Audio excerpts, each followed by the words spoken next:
Good morning everyone, আবার চলে এসেছি নতুন একটা মিনি ব্লগ নিয়ে। ভোর সকাল থেকেই শুরু হয়েছে, ওদেরকে খেতে দিচ্ছি এখান থেকেই।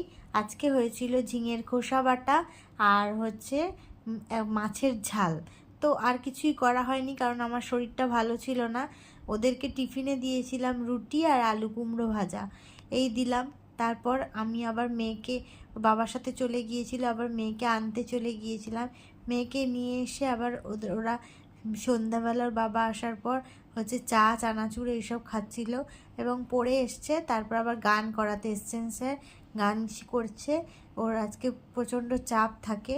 তারপর আমরা চলে এসেছি ডিনারে আজকে রুটি আর মাংস হয়েছিল। কারণ কি পরপর দুদিন নিরামিষ আছে, তাই আমার মেয়ের আর মেয়ের বাবার রিকোয়েস্টে রুটি মাংস করলাম। তো এখানেই আমি রাখলাম, আর বেশি কিছু করলাম না। তোমরা লাইক কমেন্ট আর শেয়ার করতে ভুলো না কিন্তু।